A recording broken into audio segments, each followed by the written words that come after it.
안보 제방 무너뜨릴 개미굴로 전락한 국정원. 김성진 기자.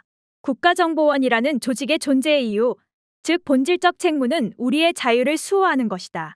국정원은 특수한 조직, 유연하고 민첩한 의사결정 체계와 인사 시스템이 뒷받침돼야 한다. 일하는 방식과 근무 태도 역시 여타 국가기관 공무원과 달라야 한다. 거대한 제방도 작은 개미굴에 의해 무너지듯 국가안보 수호의 한치의 빈틈도 허용해서는 안 된다. 윤석열 대통령이 올해 2월 업무보고를 받기 위해 국가정보원 청사를 방문해서 한 말이다. 윤 대통령은 국가안보를 거대한 제방에 비유해 작은 개미굴 같은 빈틈도 허용하지 않아야 한다고 했지만 이 정부 내내 쌓인 인사 난맥상이 터지면서 국정원이 안보를 무너뜨릴 작은 개미굴 신세가 됐다. 부디 흰개미의 속이 텅 빈 기둥이 아니길 바랄 뿐이다. 지난 26일 윤 대통령은 영국 프랑스 방문을 마치고 귀국하자마자 김규영 국정원장을 정격경질하고 해외 담당 권춘택 1차장과 대북 담당 김수현 2차장을 교체했다. 윤 대통령은 후임 국정원장을 지명하지 않고 신임 1차장에 홍장원 전 영국 공사를, 신임 2차장에 황원진 전 북한 정보국장을 각각 임명했다.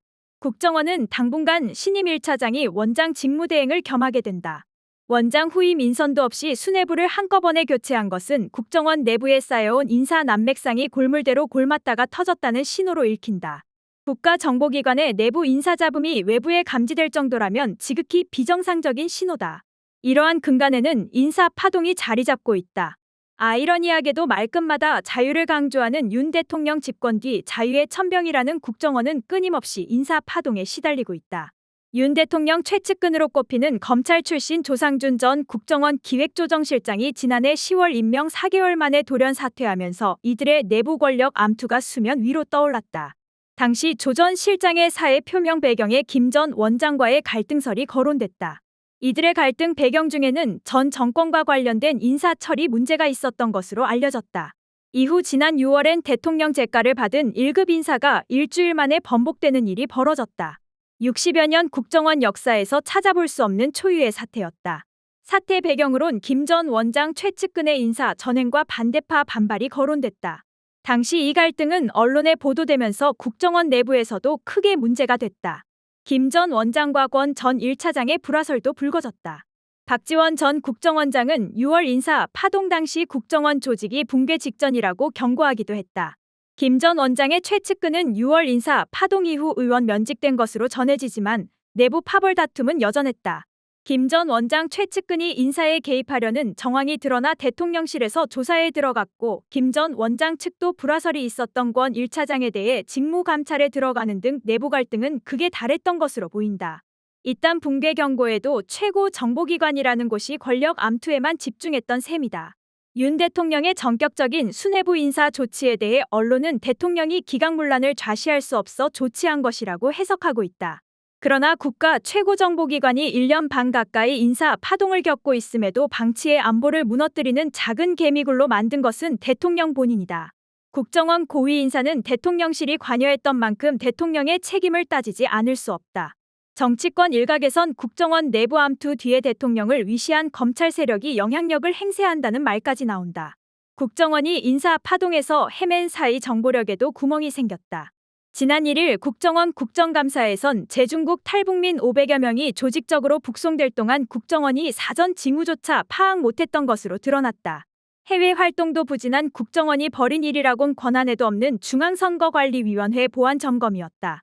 이로 인해 국정원의 선거 개입 논란이 불거졌다. 국정원이 컨설팅 명목으로 선관위에 설치한 해킹 툴만 84개로 파악되고 있다. 야당은 정보 공백, 안보 공백을 불러온 국정원 인사 파동에 대해 윤 대통령의 책임을 묻고 있다. 더불어민주당 박성준 대변인은 이날 논평에서 한반도의 안보 위기가 더욱 고조되고 있는데 정보기관 수장을 공석으로 만드는 것이 윤 대통령이 강조하는 안보 대응 방안이냐며 정보 공백이 안보 공백으로 이어질 것이 불보듯 뻔하다고 했다. 박 대변인은 윤 대통령이 감추고 있는 진실은 무엇인가? 반년 전 국정원 인사 파동 책임을 이제와 묻는다는 말을 누가 믿겠는가라며 윤 대통령에게 안보는 총선을 위한 선동에 불과하느냐고 했다. 그러면서 후임으로 거론되는 대통령 경호처장을 바로 앉히기에는 눈치가 보여서 정보 공백을 자초한 것이라면 국민이 용서하지 않을 것이라고 했다. 국회 정보위 야당 간사인 민주당 윤건영 의원은 너무 늦은 인사다. 진작 했어야 하는 일을 이제야 했다며 윤 정부 출범 후 국정원 역사상 있을 수 없는 인사 참사가 수차례 반복되었다. 심지어 언론 플레이 등 국정원 내부의 총질까지 나오는 마당이었다. 그런데도 용산 대통령실은 아무 조치도 하지 않았다고 지적했다. 그는 차장 임명하는데 원장 의견을 전혀 반영하지 않는 요상한 인사를 하는 것은 용산 대통령실이 국정원을 직접 장악하겠다는 그 이상도 이하도 아니라며 어차피 바지 사장을 안 칠 생각이니 상관없다는 생각인가 아니면 국정원장 후보자로 오직 충성심으로 똘똘 뭉친 사람을 점 찍어 두었으니 상식 따위는 중요치 않다는 것인가라고 했다. 그러면서 여전히 윤 대통령의 인사는 빵점이라며 정신 못 차렸다고 했다.